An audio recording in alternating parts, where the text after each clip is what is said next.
네, 여러분 안녕하세요. 같이 말씀 함께 큐티 나눔 시간입니다. 네, 오늘 말씀은 여호수아 9장 16절에서 27절까지 말씀이고요.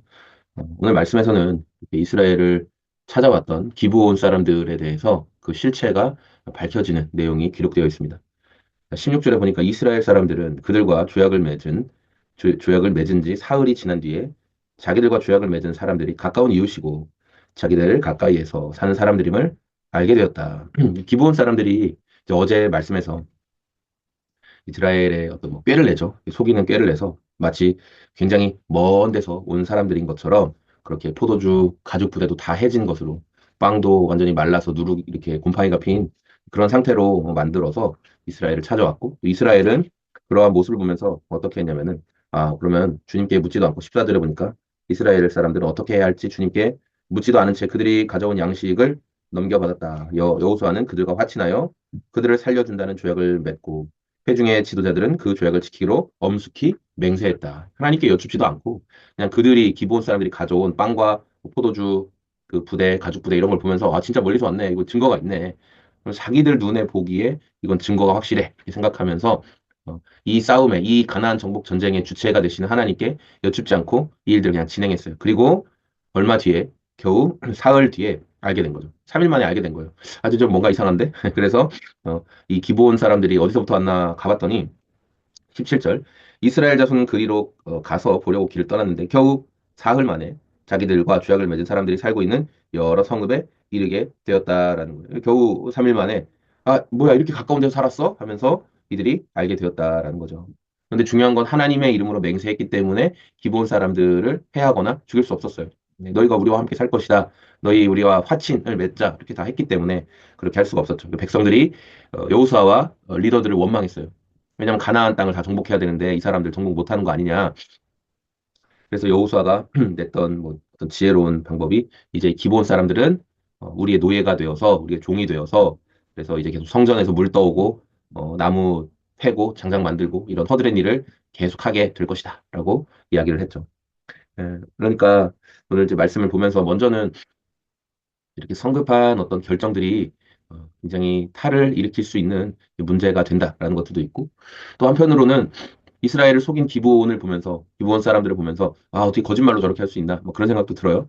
거짓말로 자기 목숨을 구하려고 하다니 뭐 이런 식으로 하면 그 신천지 같은 사람들이 하는 막 모략이라고 하잖아요. 그래서 자기는 신천지 성도인데 아닌 척하고 교회에 들어와서 막 사람들을 이렇게 계속 자기가 막 전도해 오는 것처럼 신천지들 계속 끌어들여가지고 결국은 그 교회에서 막 신임도 받고 그렇게 막 1년, 2년 잠복하고 있다가 나중에 그 성도들이 이렇게 딱 빼내가는 뭐 이전에 그런 추수꾼 짓도 하고 아니면 교회 자체를 뒤집어 엎는 교회 불만과 불평을 계속 일으키게 만드는 산 옮기기 전략. 뭐 그런 신천지 거짓말하는 신천지랑 교회를 속이려고 들어오는 자들이랑 뭐가 다르나 뭐 그런 생각을 우리가 할 수도 있죠.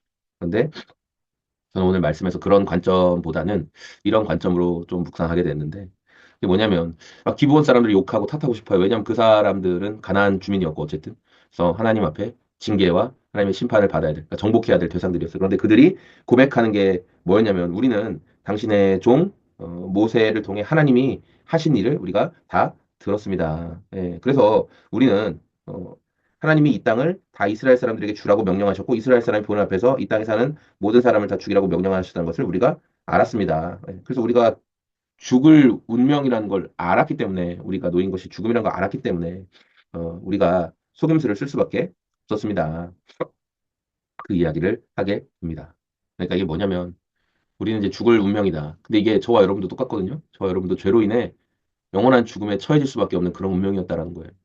그런데 그런 우리를 향해 하나님께서 긍휼의 손을 내밀어 주셨고 그 아들 예수 그리스도를 우리에게 보내 주셨고 그 유일하신 아들이신 예수님을 믿는 자들에게 하나님께서 자비와 구원의 은혜를 베풀어 주신 것이죠. 하나님의 자비가 우리에게 나타난 거예요. 그래서 우리가 진노 중에 있던 우리가 하나님의 심판을 향해 가고 있던 우리가 예수님을 통해 건짐받게 되었습니다. 그래서 이제 하나님의 자녀로 인정받고 하나님의 백성으로 살아갈 수 있게 된 것이죠. 그게 기브온 사람의 모습과 별반 다르지 않구나라는 것을 오늘 말씀을 통해 묵상하게 되었습니다. 오늘 저와 여러분들이 그 이전에 어떤 삶을 살았든, 그 이전에 어떤 속임수와 거짓으로 살았든, 오늘 이 말씀을 통해서 내가 하나님의 자녀된 것이 깨달아지고 내가 하나님의 백성 되었다는 것이 내 안에서부터 그런 믿어지는 소망을 주님께서 주셨다면 여러분 이제는 하나님의 곁에 사는 사람답게 선택하고 결정하고 하나님의 자녀로 살아가는 그리고 내 스스로 막 결정을 내리는 게 아니라 우리 안에 계신 성령님께 여쭈어 보는 성령 하나님 제가 어떤 선택과 결정을 내려야 될까요? 여쭈며 그분의 인도하심을 받을 수 있는 저와 여러분의 오늘이 다 되시기를 소망합니다. 고맙습니다. 오늘도 그 주님과 동행하는 하루 되세요. 감사합니다. 안녕히 계세요.